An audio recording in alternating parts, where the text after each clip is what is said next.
정말 너무너무 힘든 시기였습니다. 오랫동안 기다리던 아이가 계류유산이 되고 저는 몸도 몸이지만 마음이 너무 힘들어서 그냥 몇 달째 남편한테 신경도 안 쓰고 누워만 있었어요. 몸은 진작에 회복이 되었지만 그게 참 마음의 회복이 더디더라고요. 이번이 첫 번째 유산이 아니라서 그런 모양이었습니다. 세 번째거든요. 처음 유산을 했을 때는 오히려 저는 담담했어요. 의외로 남편이 힘들어하고 속상해했죠. 제가 담담할 수 있었던 건 이미 어느 정도 각오하고 있었던 일이어서였습니다.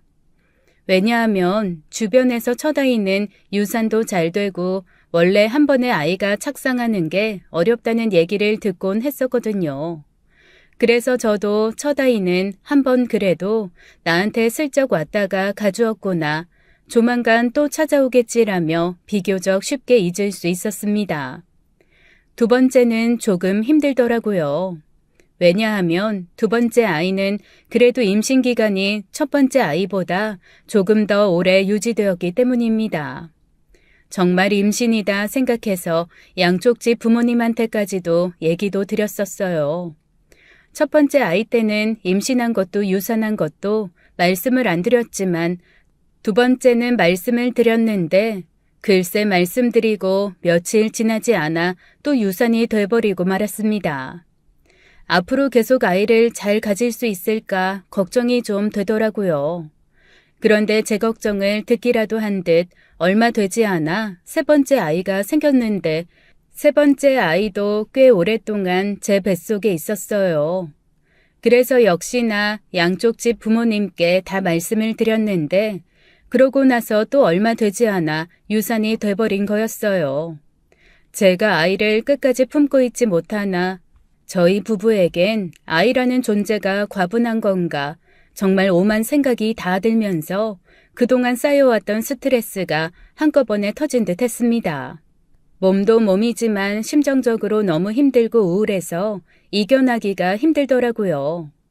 첫 번째, 두 번째는 그래도 유산도 아이 낳는 거랑 똑같다며 미역국도 챙겨 먹고 신체 회복을 위해서 애를 썼는데 이번에는 그런 노력조차 하고 싶지가 않았습니다.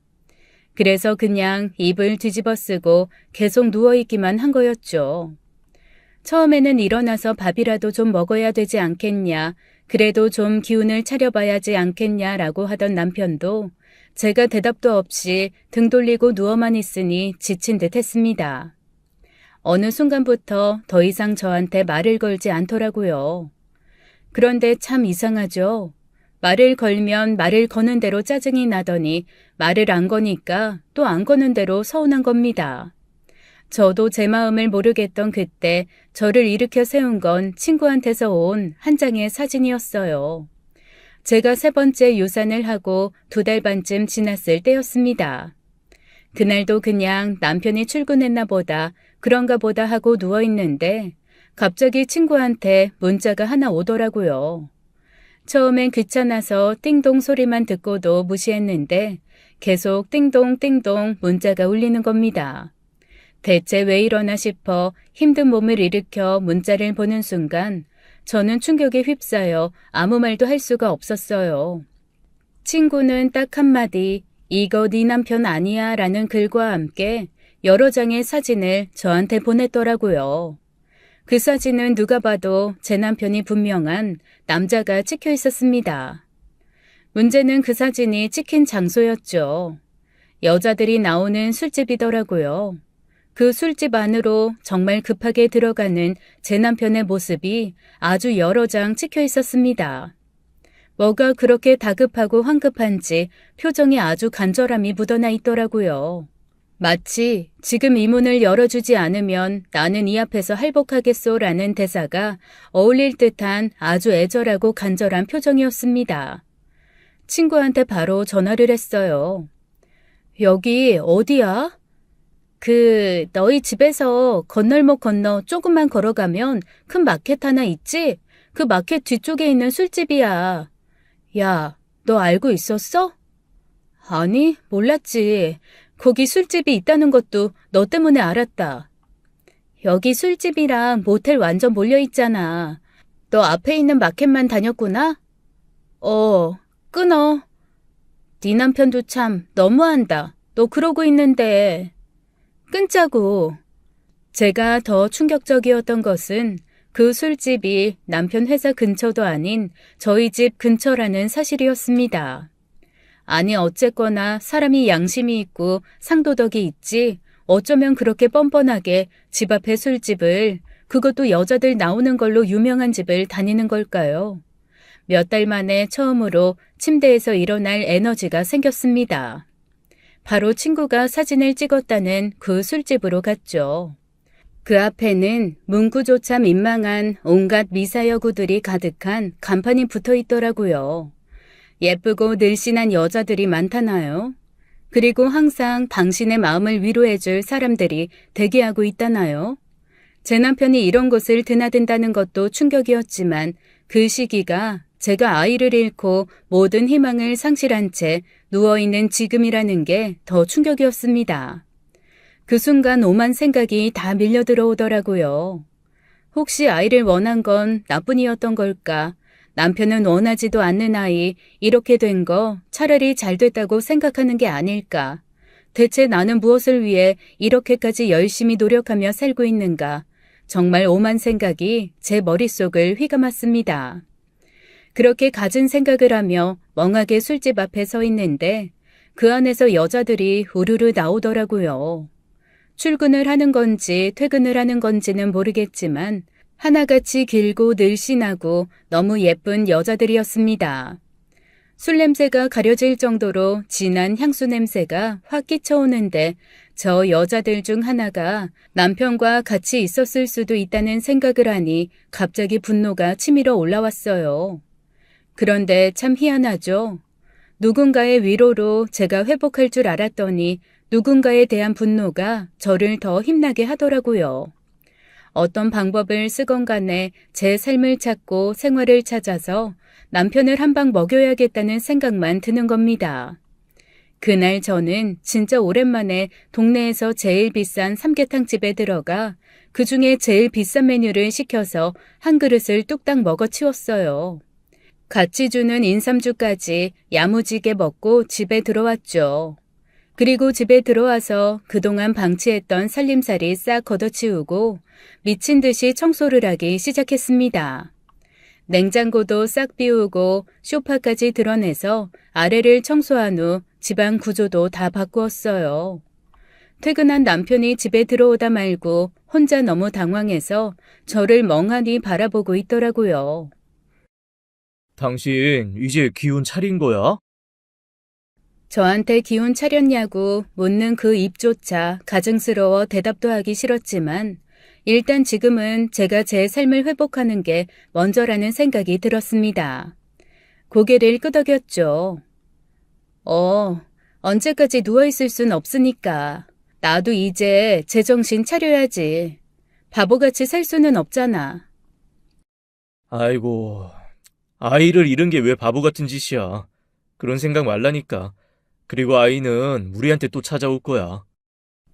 그래? 과연 찾아올까? 이런 엄마 아빠한테. 이런 엄마 아빠라니. 당신이랑 내가 어때서?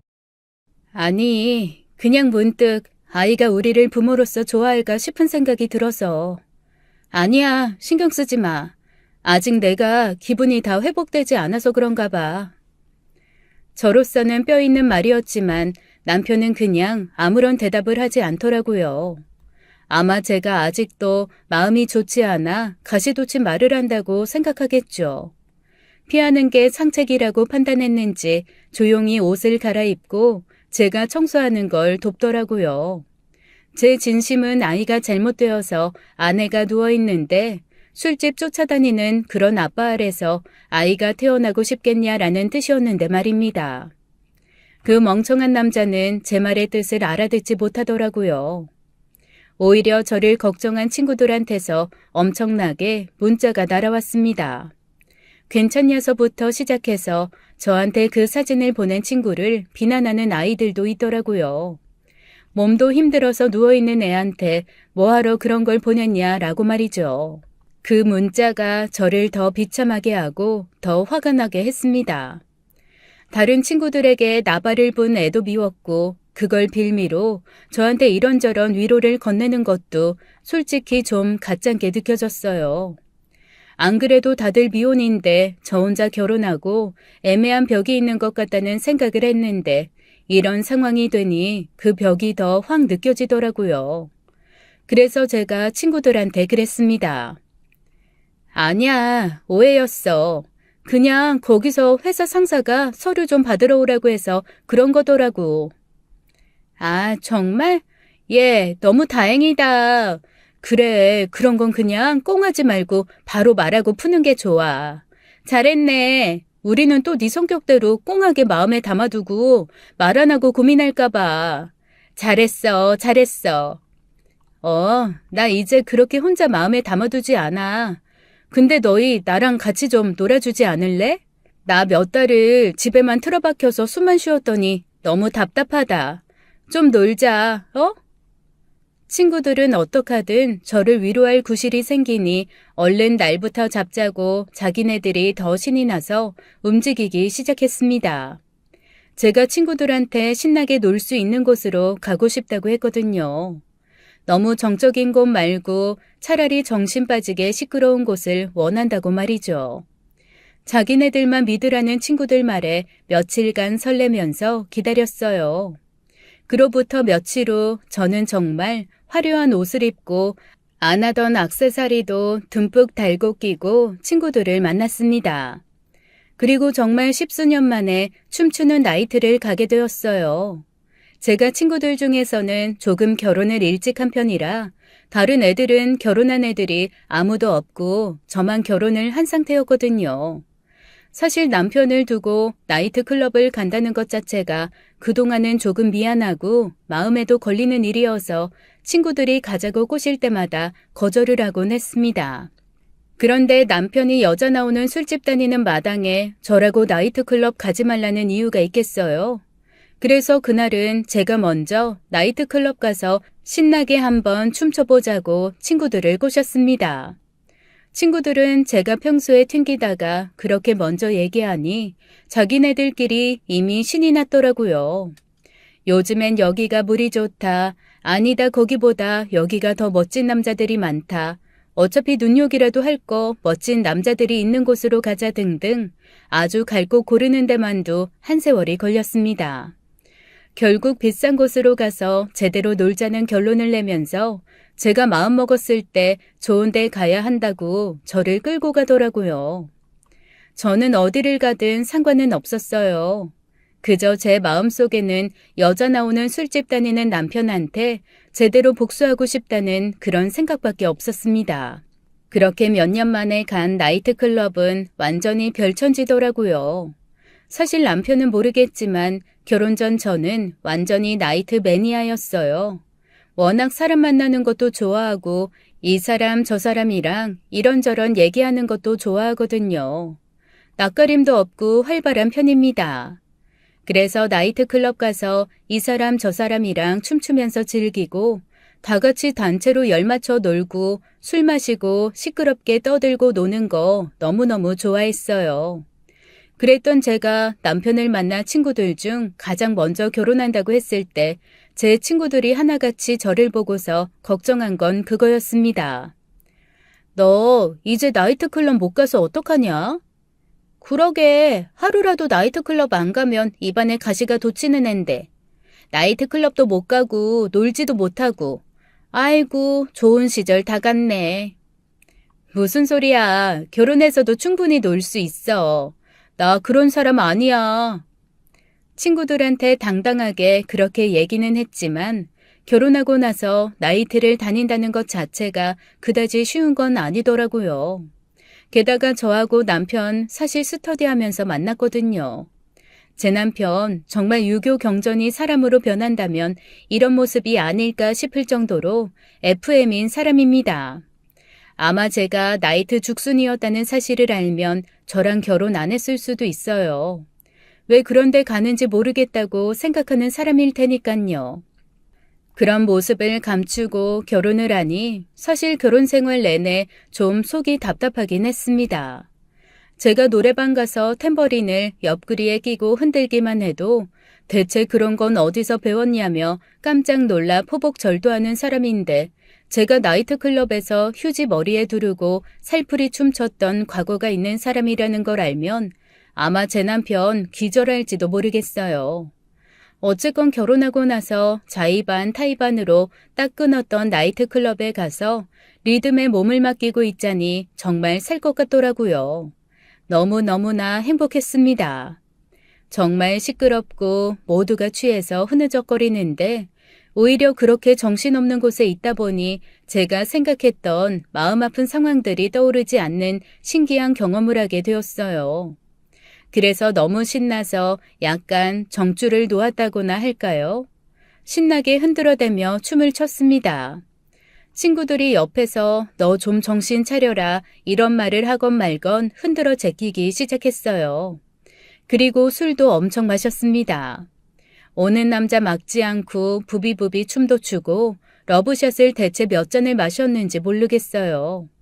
그리고 그날 저는 필름이 끊기고 말았습니다. 다음 날 정말 머리를 누가 도끼로 쪼개는 것 같아서 너무너무 아픈 머리를 붙들고 일어났는데 어라, 등골이 서늘해지기 시작했어요. 뭔가 저한테 익숙한 풍경이 아닌 거예요.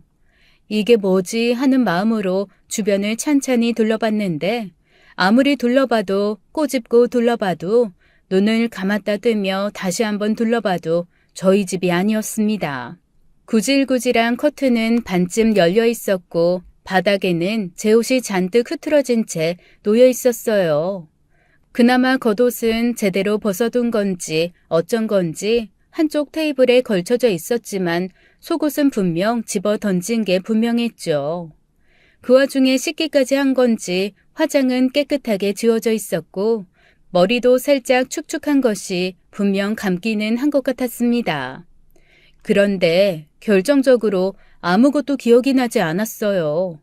머리를 쥐어뜯으며 어떡하든 생각을 해보려고 했습니다. 그런데 아무리 머리를 쥐어뜯어도 단 한 장면도 떠오르지 않더라고요. 몹시 취한 상태에서도 이렇게까지 생각하려고 하면 단편적으로나마 뭔가 생각이 나야 정상인데 정말 아무런 생각이 나지 않으니까 오히려 너무 불안했습니다. 제가 뭔가 실타래의 끝이라도 쥐고 있어야 모르는 척 아는 척 어딘가 물어보기라도 할 텐데 이건 완전 백지 상태이니 그 누구에게도 물어볼 수가 없었죠. 친구들한테 은근히 그냥 잘 들어갔냐라는 문자를 보냈습니다. 그랬더니 친구들이 아무렇지도 않게 이렇게 대답을 하는 거예요. 어제 너 진짜 많이 취했어. 중간에 우리도 정신 차려보니까 너 없더라. 너 괜찮아? 그 순간 등골이 서늘해져 왔습니다. 저는 대체 어떻게 이 모텔까지 온 걸까요? 차근차근 다시 한번 주변을 둘러봤어요. 느낌상 혼자 온 건 절대로 아닌 것 같더라고요. 일단 뚜껑을 딴 생수가 하나는 제가 잔 침대 옆에 있었고 하나는 테이블 위에 놓여 있었거든요. 화장실에 가보니 칫솔 2개가 컵에 꽂혀 있었습니다. 확실했죠. 아, 나 긴밤에 누군가와 함께 여기 들어왔구나 하는 확신이 강하게 들어왔어요. 게다가 침대가 축축한 것이 지난밤 상대가 누구였던 간에 둘이 같이 사랑을 나눈 것도 확실했습니다. 그냥 친구처럼 손만 잡고 잔 건 아니라는 거죠. 숙취와는 또 다른 두통이 밀려왔어요. 아씨, 이 일을 어쩐다? 내가 지금 무슨 짓을 한 거야? 얘네들도 아무리 취했어도 그렇지 나 좀 챙겨주지. 아, 어떻게 이럴 수가 있지? 누굴 원망하겠어요. 제 잘못이죠. 그런데 상황이 이렇게 되고 나니까 대체 남편한테 뭐라고 해야 될지, 아니 남편한테 제가 말을 해도 되는 건지조차도 모르겠더라고요. 그 어떤 것도 판단이 되지 않았습니다. 마음 한편으로는 여자 나오는 술집 다니는 남잔데 나라고 뭐 이러지 말라는 법 있어 라는 합리화가 올라왔지만 다른 한편으로는 제 남편이 그 술집 여자랑 잔 건 아닐 수도 있잖아요. 그런데 저는 뭔가 원나잇을 분명 한 것 같거든요. 기억이 안 나서 문제죠. 일단은 그 끔찍한 곳에서 빨리 벗어나야겠다는 생각이 들었습니다. 부지런히 옷을 챙겨 입고 나왔어요. 그리고 모텔 프론트에 있는 사람한테 슬그머니 물어봤습니다. 혹시 어제 제가 누구랑 왔나요? 그랬더니 모텔 프론트에 있던 분이 저를 보며 씩 웃더니 그러는 거예요. 그래도 정신 차리셨네. 정신 못 차리실 것 같아서 이따 밤까지 못 일어나시면 이거 어떻게 해야 되나 고민하고 있었는데. 그 정도로 제가 취했었어요? 완전 인사불성이었어요. 같이 오신 남자분 등을 툭툭 때리며 오늘 나를 가만두지 말아야 한다. 나 그냥 재우면 내가 너 가만두지 않을 거다. 협박도 하시던데. 남자랑 왔어요? 어떤 남잔데요? 글쎄요. 그냥 남자 되게 평범하게 생기신 남자분이었는데. 왜요? 뭐 안 좋은 일 있으셨어요? 제가 볼 때는 두 분이 뭐 억지로 끌려오고 뭐 그런 분들은 아니었던 것 같은데. 아니요. 억지로 뭐 그런 건 아니고요. 일단 알겠습니다. 그러면 그분이 돈 내신 거예요? 네. 그리고 혹시 못 일어나서 늦게 가실 수도 있다고 저희한테 숙박비보다 조금 더 주고 가셨어요. 한 두세 시간 좀 더 쉬었다 가셔도 되는데 좀 더 쉬었다 가셔도 돼요. 해장국 시켜드릴까요? 아닙니다. 감사해요. 직원은 저한테 친절하게도 그 사람이 돈을 더 내고 갔으니 더 쉬었다 가라는 얘기를 하더라고요. 그런 걸 보면 아주 이상한 사람은 아닌 것 같은데 어쨌거나 저는 마음이 너무 불편했습니다. 남편한테 전화를 해야 하는데 전화도 못 하겠더라고요. 차마 뭐라고 말을 시작해야 될지 모르겠는 거예요. 그런데 그때 제 머릿속에 든 생각이 하나 있었습니다. 남편이 오늘 새벽같이 출장을 간다고 했었거든요. 그래서 어제 집에 안 들어오고 기차역 근처에서 자고 첫 차를 타고 출장을 간다고 했던 게 생각났습니다. 차라리 잘 됐다 싶더라고요. 그렇다면 어제 그 사람도 집에 안 들어왔을 테니 제가 집에 안 들어간 거 모를 거 아니에요. 이거는 완전히 말을 안 하고 가만히 있는 게 낫겠다 싶은 생각이 들었습니다. 그렇다면 어제 저의 행적을 조금이라도 알기 위해 친구들한테 물어보는 수밖에 없었죠. 어제 제가 모텔에 왔다는 사실은 말 안 하고 친구들한테 슬그머니 탐문 수사를 하기 시작했습니다. 그랬는데 다들 너무 취해서 제가 언제 사라졌는지 모르겠다는 거예요. 그러면서 저한테 혹시 기억 안 나는 거냐, 너 어디 갔는지 모르는 거냐, 그럼 혹시 지금 집이 아니냐라고 물어보더라고요. 오히려 친구들은 저한테 계속 기억 안 나냐는 얘기만 하더라고요. 너무 답답했어요. 제가 기억이 나면 애들한테 그렇게 묻겠어요. 하지만 기억이 안 난다고 하면 뭔가 설명에 해명까지 해야 할 게 너무 많아질 것 같아서 그냥 얼버무리는 수밖에 없었습니다. 기억이 안 나긴 그냥 너희한테 한 번 더 확인하고 싶어서 그랬지. 어제 제대로 놀긴 놀았나 보다. 그런데 뭐가 마음도 복잡하고 그러네. 확인은 뭐래. 그냥 네가 느끼고 생각한 그대로야. 복잡할 게 뭐 있어. 그냥 좋으면 좋은 거고 싫으면 싫은 건데. 어제 너는 좋아 보였어. 좋아했고. 그럼 된 거 아니야? 대체 뭘 좋아했고 좋아 보였는지 뭘 느낀 건지도 기억이 안 나는데 그렇게 말하니까 더 답답하더라고요. 점점 더 저의 그날 행적은 미궁에 빠졌습니다. 대체 얘네들이 뭘 알고 뭘 받길래 저한테 말을 안 해주는 건지 정말 미치겠더라고요. 그런데 그 불안함은 2달 뒤 현실로 닥쳐왔습니다. 분명히 의사 선생님이 이번 달부터는 달거리를 할 거라고 했었거든요.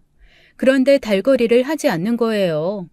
뭔가 이상이 생겼나 보다 싶어서 병원을 찾았는데 의사 선생님이 너무나 화난 얼굴로 그러시는 겁니다. 아이고, 이 천사가 잠깐 갔다가 다시 왔나 보다. 축하해요. 네? 그게 무슨 말씀이세요? 임신이야. 아주 극초기 임신. 그런데 아기 위치도 좋고 각종 검사 수치도 정상이고 이번에는 우리 한번 잘 지켜나가 봅시다. 응? 갑자기 머릿속이 땡하고 종이 울렸습니다. 아니, 임신이라뇨. 미치겠더라고요.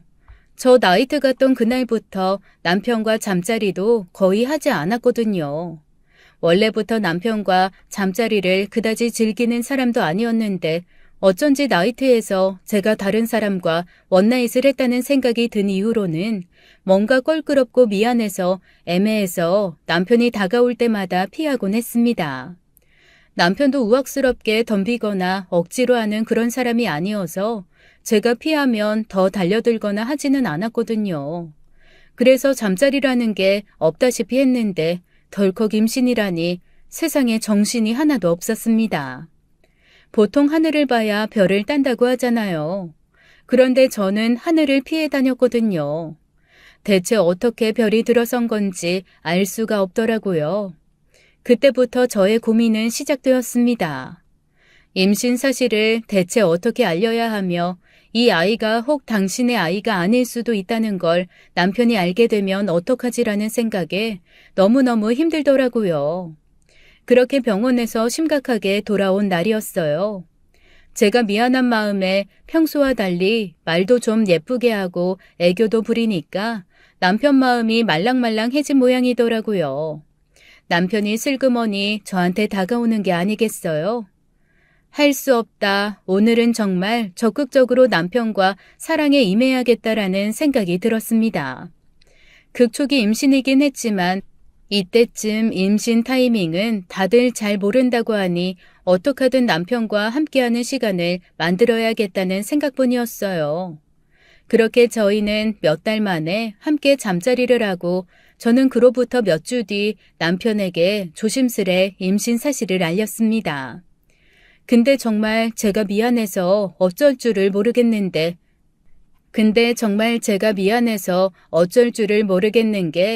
제 임신 사실을 듣고 남편이 그 자리에서 다리를 뻗고 우는 거예요.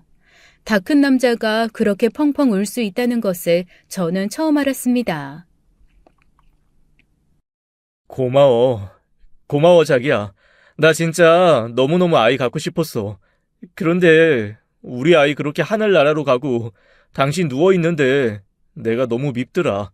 나보다 더 힘들 당신이 그렇게 누워있을 때 아무것도 못해주는 내 자신이 원망스러워 죽고 싶었어.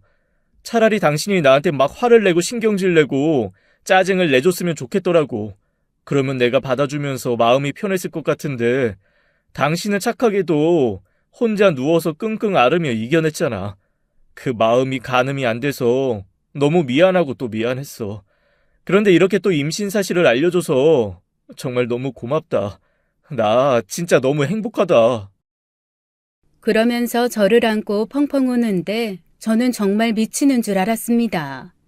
이렇게 착한 남자한테 내가 지금 무슨 짓을 저지른 건지 마음이 암담해져 오더라고요. 그리고 저는 그날부터 뱃속의 아이도 아이지만 오직 남편을 위하며 남편을 돌보며 살기 시작했습니다. 사실 남편이 좀 새벽같이 출근하고 저녁에 일찍 들어오는 직업이거든요. 그런데 저는 아침잠이 많은 사람이란 말이죠. 보통 남편이 알아서 빵이건 뭐건 챙겨 먹고 나가고 저는 느지막이 일어나서 아침 겸 점심을 먹곤 했어요. 당연히 남편의 아침밥을 제대로 차려준 적이 별로 없었죠. 그런데 임신을 알린 그 다음 날부터 제가 얼마나 남편 아침밥을 열심히 차렸는지 모릅니다. 남편이 임신도에서 힘들 텐데 무슨 아침밥까지 차려주냐고 너무나 황송해했지만 저한테 아침밥 따위는 문제가 아니었어요. 일단 남편한테 미안한 마음에 뭐라도 해야 했거든요. 제 하루 일과는 입덧으로 낮에는 내내 고생하며 외괴거리면서 누워있고 아침에는 새벽같이 일어나 남편의 아침밥을 챙기는 것으로 나누어졌습니다. 남편이 출근을 하면 집안을 깨끗하게 정돈하고 남편이 집에 들어오면 어떡하든 마음 편하게 집에서 쉴 수 있게 오만 애교를 다 부리며 남편의 기분을 행복하게 해주는 것, 그게 저의 전부였어요. 속도 모르는 남편은 뱃속에 있는 아이가 복덩이라며 너무 행복해 하더라고요. 남들은 아이 가지고 나면 힘들어서 남편을 달달 볶고 뭐 사와라 한다는데 우리 복덩이는 아빠 편이라 이렇게까지 엄마를 변하게 했다며 좋아하는 거 있죠. 타들어가는 제 속도 모르고 아이와 저에게 고마워하면서 간절히 출산을 기다리더라고요. 정말 가시방석, 이런 가시방석이 따로 없었습니다. 게다가 친구들도 너무 자기 일처럼 기뻐하면서 그날 나이트클럽이 전환점이 됐다는 둥, 역시 사람은 현실에서 벗어나 행복한 걸 찾아서 해야 일이 풀린다는 둥, 속도 모르는 소리만 해대더라고요. 제가 그 나이트클럽이 전환점이 됐다는 얘기를 듣고 얼마나 가슴이 철렁했는 줄 아세요? 혹시 이것들이 나의 원나잇을 알고 일부러 저러는 건가 싶어서 정말 평생 보지 않았던 눈치를 살살 보기까지 했습니다. 그래서 다시 한번 친구들한테 혹시 너희 그날 무슨 일 있었는지 알고 있냐고 캐물었다니까요. 그런데 하나같이 다 제가 그때 술에 취해서 사라졌고 자기들도 정신 차려 보니 다 나이트 근처에서 노숙자처럼 앉아 있었다. 뭐 이런 얘기들만 하니 정말 답답하기만 했습니다. 제가 바랄 건 하나밖에 남지 않았어요. 그저 아이가 B형, 남편과 같은 혈액형인 B형으로만 나타나줬으면 좋겠다는 거였죠.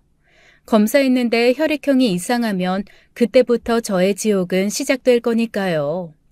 저도 B형이고 남편도 B형이라 다른 혈액형이 나오기가 어렵거든요. 만약에 이상한 혈액형이 나오면 그때부터 저의 인생은 종착역을 향해 갈 수밖에 없는 거였습니다. 점점 배가 불러올수록 저의 불안감은 커졌어요. 오죽하면 꿈도 제가 아이 데리고 쫓겨나서 아이와 함께 노숙하는 그런 꿈을 다 꿨다니까요. 그 꿈을 꾸고 벌떡 일어나서 컥컥거릴 때마다 아니 왜 잠 많은 남편은 잠귀 밝게 그때마다 일어나는 걸까요? 사실 제가 임신 전에는 한 번 잠들면 누가 업어가도 모를 정도로 푹 자는 사람이었거든요. 오죽하면 제가 성질이 나서 발로 차도 응 소리만 낼 뿐 일어날 줄 모르는 사람이었습니다. 그런데 제가 임신한 다음부터는 바스락 소리만 나도 벌떡벌떡 일어나는데 그게 또 너무 부담되고 미안한 거예요. 제가 악몽을 꾸고 일어나면 저보다 먼저 정신 차리고 저를 꼭 안고 토닥여 주는데 정말 미치겠습니다. 차라리 모른 척 코 골고 자는 척이라도 했으면 좋겠는데 세상 다시 없는 사랑꾼처럼 저를 안고 뱃속에 아이를 쓰다듬으며 이러는 거 있죠. 어떤 일이 있어도 아빠가 지켜줄 거야. 아빠는 우리 아기 사랑해. 아빠는 엄마하고 우리 아기를 위해서 살 거야. 우리 복덩어리 얼른 건강하게 나와서 아빠한테 와줘야 돼. 아빠는 우리 복덩이 하루하루 기다린다. 얼른 나와서 아빠랑 손잡고 여기저기 많이 보러 다니자. 그 얘기를 들을 때마다 정말 제 마음은 가시밭길 그 자체였습니다. 몇 달 전 그때로 다시 돌아간다면 저는 지금 그때와는 다른 선택을 했을 것 같아요. 오히려 남편한테 성질을 내면서 화를 내는 게 나을 뻔했습니다. 네가 어떻게 나한테 이럴 수 있냐며 물건을 집어던지고 나는 아이 잃은 것 때문에 상처받고 속상해서 이렇게 누워있는데 네가 어떻게 여자 있는 술집을 들락거릴 수가 있냐며 멱살을 잡는 게 나았을 거라는 거죠. 이렇게는 못 산다고 선언하고 차라리 남편에게 월급 100% 다 가져오라고 딜을 걸 것을 그랬습니다. 한 달에 용돈 딱 10만 원만 줄 테니까 일거수일투족 나한테 보고하고 살으라며 남편에 대한 주도권을 잡았다면 지금처럼 10달 내내 가시방석을 엉덩이에 깔고 앉아 전전긍긍하는 일이 없었을 텐데 말이죠. 욱하는 마음에 나이트클럽 따위 가지 않았을 거고 이렇게 불안한 원나잇도 없었을 테죠. 그런데 어쩌겠어요. 이미 엎질러진 물인걸요. 그렇게 10달을 저는 불안감에 떨며 임신 기간을 견뎠습니다. 차라리 빨리 낳고 매를 맞는 게 낫다는 생각을 하고 있는데 뜬금없이 친구들에게 연락이 왔어요. 출산을 얼마 남기지 않은 시기였어요. 제 친구들이 글쎄 저한테 출산 파티를 해주겠다는 거 있죠. 요즘에는 브라이덜 파티처럼 아기가 태어나기 전에 파티하는 게 유행이라나요? 파티고 나발이고 마음이 지옥인데 아무것도 하고 싶지가 않더라고요. 그래서 거절을 했는데 친구 중에 하나가 저한테 살짝 신경질 내면서 그러는 겁니다. 야, 네 남편이 부탁해서 우리도 하는 거야. 깜짝 놀랐어요. 그게 무슨 소리냐고 그랬더니 그 친구가 그러더라고요. 아휴, 네 남편 같은 사람이랑 결혼을 해야겠어. 글쎄, 네 남편이 우리한테 연락해서 뭐라 그러는 줄 알아? 다른 친구들 다 싱글인데 너 혼자 결혼해서 애까지 낳으니 많이 외롭고 힘들 것 같다고 우리한테 자기가 비용 줄 테니까 베이비 샤워 열어달라고 하더라. 그리고 너 애 낳고도 따돌리지 말고 꼭 잘 놀아달라고. 애는 자기가 보면서 애 두고 나갈 수 있게 할 테니까 너 꼭 챙겨달라고 하더라. 너 그런 남편 어딨냐? 진짜 네 남편 대단한 것 같아. 그래서 네가 좋아하는 호텔도 네 남편이 예약하고 우리한테 시간 내서 파티 좀 열어달라고 부탁했다니까. 파티하려면 우리도 준비할 거 필요하지 않겠냐고. 세상에 돈도 주더라 야. 와, 정말 이런 남자 처음 봤어. 그리고 우리도 바쁘거든. 그냥 하자는 대로 좀 해. 네 남편이 이렇게까지 신경 써주는데 그냥 행복하게 베이비 샤워 하자. 그 소리를 듣는데 갑자기 눈물이 터져 나오는 겁니다. 대체 이 남자를 제가 어떻게 해야 될지 모르겠더라고요. 베이비 샤워까지 자기 손으로 준비해서 제 친구들한테 부탁하는 이 남자한테 미안하다, 나 그날 원나잇으로 애가 생겼다, 네 애가 아니다, 대체 이 얘기를 제가 어떻게 하겠어요. 마음이 불편해서 정말 미치겠더라고요. 그렇다고 남편의 마음을 무시하고 친구들의 닭다리를 모른 척하면서 베이비 샤워를 안 할 수는 없었습니다. 제 마음만 불편하지 않았다면 그 베이비 샤워는 제가 지금까지 태어나서 본 그리고 참석한 그 어떤 파티보다도 아름답고 완벽했어요. 꽃과 선물 모두 제 취향에 딱 맞았고 저를 부러워하는 친구들 때문에 으쓱하는 마음까지. 이 아이가 제 남편의 아이가 아닐 수도 있다는 그 일말의 불안감만 빼면 정말로 완벽하고 또 완벽한 시간이었죠. 베이비 샤워 마지막에 나타난 남편은 활용점정이었습니다. 저 사실 그 자리에 남편이 나타날 줄 몰랐거든요. 친구들이랑 짜고 마련한 이벤트였더라고요. 남편은 큰 꽃다발과 함께 세 가족의 커플 목걸이를 들고 나타났어요. 자기는 이미 목걸이를 차고 있고 저한테 목걸이를 걸어주었습니다. 그리고 아주 작은 크기의 아기 목걸이를 보여주면서 떨리는 목소리로 그러는 거예요. 이 목걸이가 세 사람을 서로 연결하는 것처럼 우리 세 식구 언제까지나 함께 행복하게 살자. 사랑해. 정말 많이 사랑해. 그러면서 무릎 꿇고 프로포즈처럼 얘기하는데 눈물이 터지고 말았습니다. 다들 제가 감동해서 우는 줄 알았겠지만 사실 저는 너무 불안하고 무섭고 미안해서 터진 눈물이었어요. 아니, 이 사람 왜 이렇게까지 하는 건가 싶었죠. 친구들이 모두 부러워서 한마디씩 하더라고요. 야, 우리 네 남편 때문에 눈 높아져서 이제 남자 만나기 글렀어. 그러게, 모든 기준이 네 남편이 돼가지고 앞으로 누굴 만나도 눈에 들어올지 모르겠다. 네 남편 정말 장난 아니다. 아니, 너는 왜 대체 네 남편이 쌀쌀 맞다고 한 거야? 그러게, 무뚝뚝하다며. 야, 저게 무뚝뚝한 거면 다른 남자들은 뭐 장승이냐? 너무 스윗하고 너무 멋있으셔. 세상에 너무 완벽한 거 아니야? 나는 가족 목걸이가 이렇게까지 로맨틱한 건 줄 몰랐어. 내 앞으로의 꿈은 가족 목걸이를 해주는 남자다. 결심했어. 친구들의 그 얘기 하나하나가 제 가슴에는 다 아픈 비난으로 와서 박혔습니다. 저런 남자가 있는데 너는 뭐 하는 짓이냐라고 들렸거든요. 정말 가시방석도 그런 가시방석이 없더라고요. 그렇게 베이비 샤워까지 하고 집으로 돌아오는 길, 남편이 저에게 진심 어린 목소리로 이렇게 얘기하는 겁니다. 나 당신한테 너무 고마워. 나한테 이렇게 완벽한 행복을 줘서. 당신은 내가 만난 생애 최고의 선물이야. 그 소리를 듣는데 다시 눈물이 터져 나왔어요. 남편은 제가 감동해서 우는 줄 알았지만 아니었습니다. 너무 미안하고 죄스러워서 터져 나온 눈물이었어요. 할 수만 있다면 무릎 꿇고 앉아서 잘못했다고 빌고 싶을 지경이었어요. 하지만 그럴 순 없었죠. 어쨌거나 남편 얼굴이 너무 행복하고 해맑아 보였거든요. 제 마음이 불안해서였을까요? 제 진통은 예상 시기보다 조금 이르게 찾아왔습니다. 진통을 하면서도 저는 내내 불안한 마음에 마음껏 소리도 지르지 못했어요. 어떡하든 두 눈 똑바로 뜨고 제정신으로 애를 낳아야 한다는 생각밖에 없었습니다.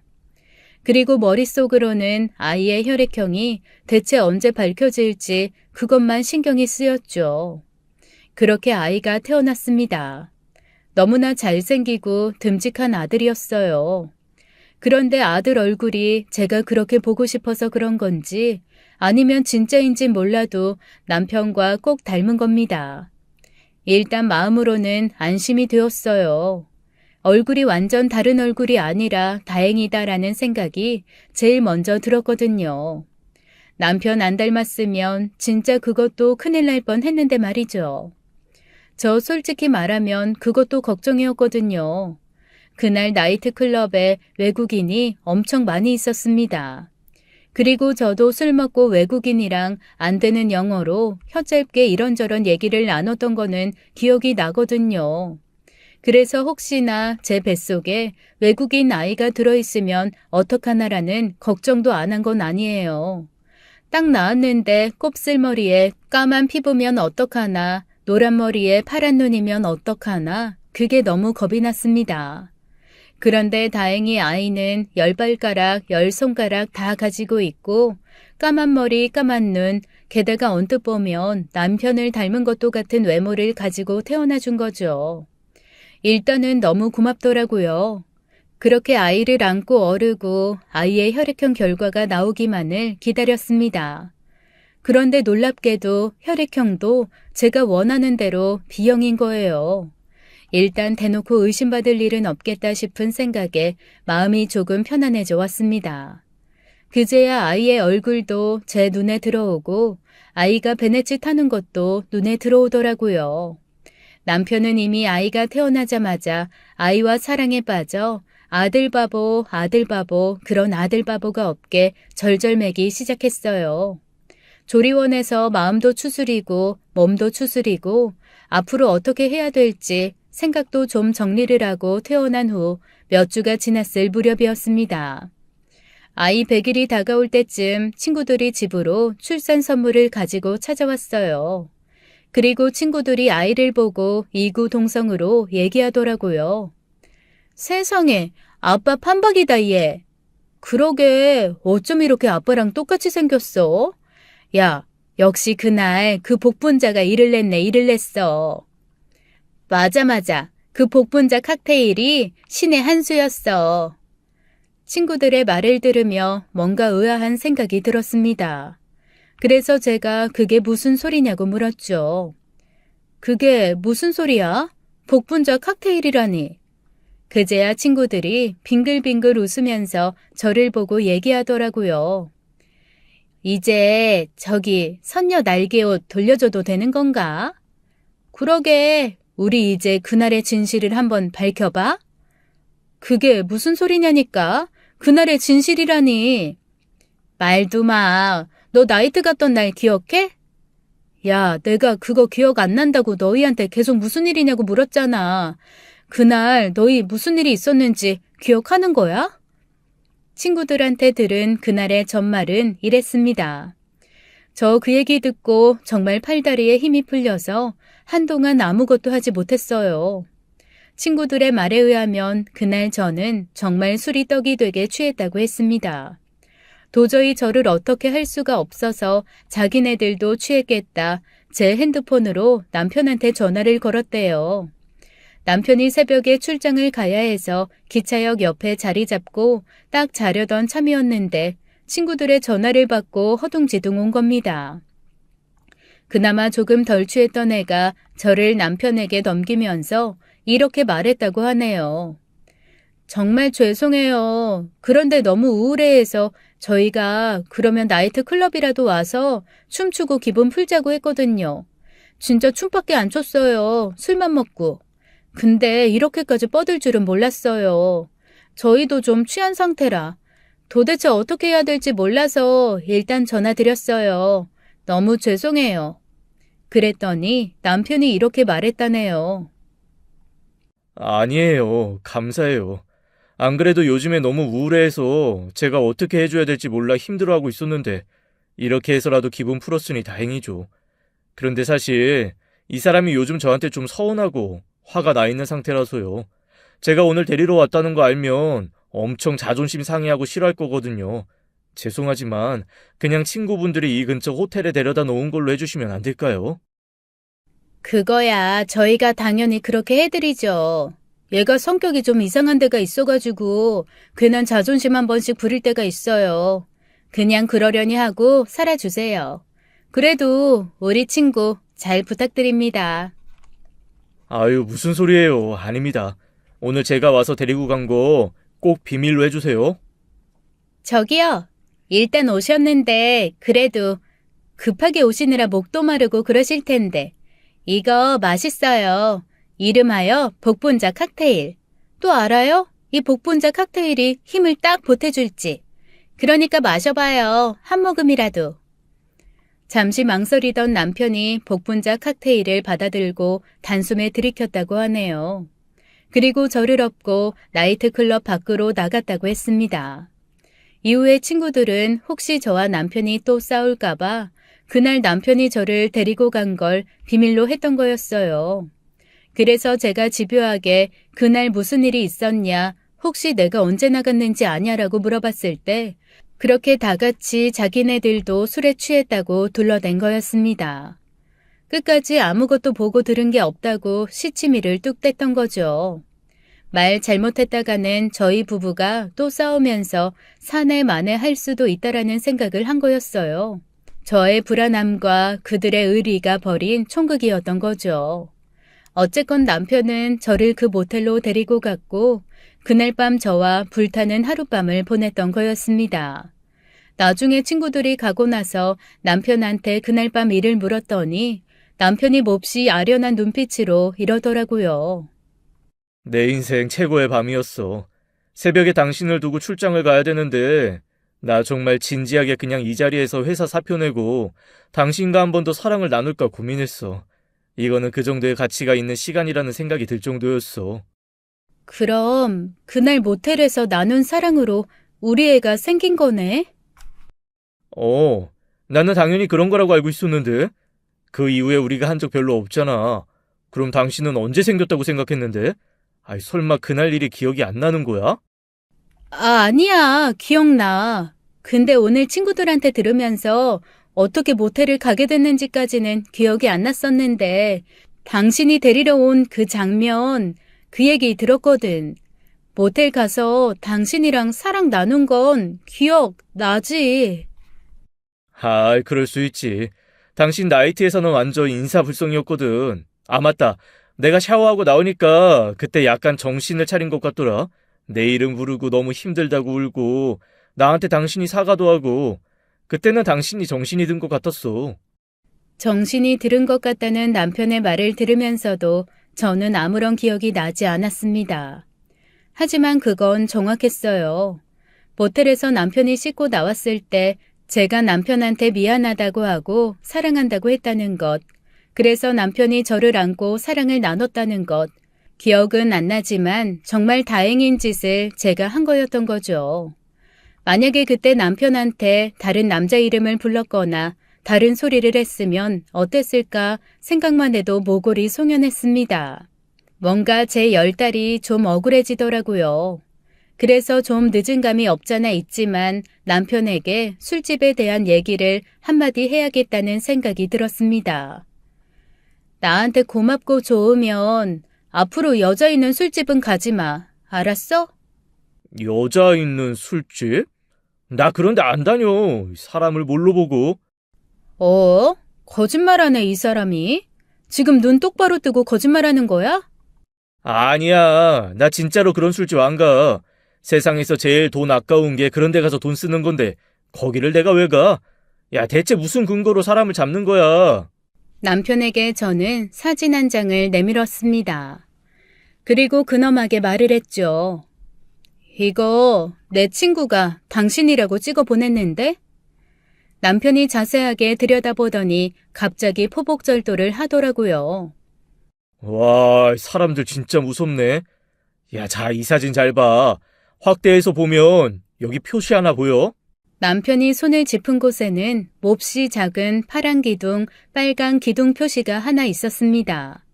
너무 작아서 대체 이게 뭔가 싶었죠. 이 술집 건물에는 말이야. 이 동네에서 유일한 공중 화장실이 있어. 여기로 가지 않으면 1km는 떨어진 곳으로 가거나 길을 건너 마트를 가야 되는데 당신도 알잖아, 그 마트 화장실. 사람이 수백 명인데 칸 딱 3개 있는 거. 줄 서다가 세월 다 보내는 거기. 나 이날 진짜 누가 배를 살짝 누르기만 해도 죄다 쏟아져 나올 판이었거든. 앞뒤 가릴 형편이 아니었어. 무조건 가서 싸야 하는 상황이었다고. 그러면 화장실을 갔다는 거야? 아니, 그러면 내가 술집을 갔겠어? 이 백주 대낮에? 여기 그 시간에 열지도 않을걸? 세상에. 나는 당신한테 비밀 없어. 그리고 내가 이런 데 싫어하는 거 당신 알잖아. 근데 난 당신 비밀 몇 개 더 알고 있다. 제가 화들짝 놀라서 남편을 바라봤습니다. 지난 10달 동안 비밀 아닌 비밀 때문에 마음이 지옥 같았는데 남편이 또 제 비밀을 알고 있다니까 등골이 서늘하더라고요. 나 이제 비밀 싫어. 대체 무슨 비밀인데? 무슨 비밀을 알고 있다는 거야? 나 당신한테 더 이상 숨긴 게 없는데? 그러자 남편이 막 웃으면서 그러더라고요. 내가 당신 처음 본 게 스터디 클럽이라고 알고 있지? 우리 스터디 클럽에서 만났잖아. 아니야? 나 당신 그 전에 본 적 있어. 나를? 대체 어디서? 날 어디서 봤어? 우리 학교도 다르잖아. 당신 우리 학교 축제 때 놀러 온 적 있잖아. 자기 학교도 아니면서 주점에서 테이블 위에 올라가 춤추는 사람 당신밖에 없었던 거 알아? 그때 당신이 날 봤다고? 그날 주점에서 파전 붙이던 사람이 나거든. 그리고 나서 며칠 뒤에 친구들한테 끌려서 난생 처음 나이트클럽이란 곳 갔는데 세상에 거기서 당신이 두루마리 휴지 머리에 묶고 양쪽 손에 감아지고 춤추고 있더라. 봉산탈 춤도 아니고 살풀이 춤도 아니고 테크노 리듬에 그러고 춤추고 있는 사람을 보자 하니 너무너무 웃긴 거야. 그래서 그때 생각했지. 저 여자 은근 매력 있네 라고 말이야. 갑자기 정신이 아득해져 왔습니다. 제가 나이트 다니는 거 숨기려고 결혼하고 그 좋아하던 나이트도 끊고 요조숙녀처럼 살아왔는데 사실 남편은 결혼 전부터 사실을 알고 있었다는 거잖아요. 더 억울했던 건 그제야 남편이 연애할 때 저한테 계속 떠보듯이 나이트클럽 가고 싶지 않냐, 당신이 가고 싶다면 내가 같이 가주겠다고 한 이유를 알았다는 겁니다. 저는 그때 남편이 저를 시험하는 건 줄 알았어요. 그래서 철저하게 나이트 같은 데 안 다니는 여자인 것처럼 안 갈 거라고 딱 잡아 뗐거든요. 그 모든 게 너무너무 억울했습니다. 그리고 몹시 허탈했어요. 저의 이 모든 폭풍이 이 사진 한 장으로 시작된 줄 알았는데 사실은 나이트에서부터 사진까지 남편은 평온한데 저 혼자 난리 부르스를 쳤던 거였잖아요. 저의 노력, 오해로 인한 소가리가 이렇게 허무하게 끝날 줄은 정말 몰랐던 거죠. 남편은 제가 그 사진을 보며 내내 마음을 꽁하게 하고 있었다는 것 자체를 너무 어이없게 생각하더라고요. 아이고, 말을 하지. 이게 뭐 좋은 거라고 혼자 보고 상상을 했냐? 대체 왜 마음을 담아두고 꽁하게 있어서 스스로 그렇게 고생을 하냐? 마음고생하게. 제발 그러지 말라고 몇 번을 말해 대체. 에휴, 성격 진짜. 그렇게 저희 10달간의 불안은 너무나 허무하게 마무리되고 말았습니다. 일단 남편이 술집을 다닌다는 것이 절 힘들게 했고, 혈액형이고 뭐고 제 남편과 똑같이 생긴 아들이 그날 밤 저의 상대가 다른 사람이 아닌 남편이라는 걸 너무나 확실히 증명해주고 있기는 했지만 어쨌거나 좀 불안했거든요. 남편은 저한테 이렇게 예쁜 아들 낳아줘서 고맙다고 엄청 행복해하고 기뻐하더라고요. 저의 유산 소식을 알고 저 몰래 알아놓으셨던 시부모님과 친정부모님도 아주 요즘엔 제 아들 때문에 하루하루 살맛이 나신다며 행복해하고 계십니다. 저는 그날 이후로 나이트클럽 간판만 봐도 삥 돌아서 걸어가요. 제 평생 다시는 저 안으로 들어갈 일은 없다는 생각과 함께요. 다만 나이트클럽 근처에 있는 숙박업소는 남편과 한 번씩 슬그머니 들려볼까 싶습니다. 불탔던 그날 밤에 저희를 떠올리며 말이죠.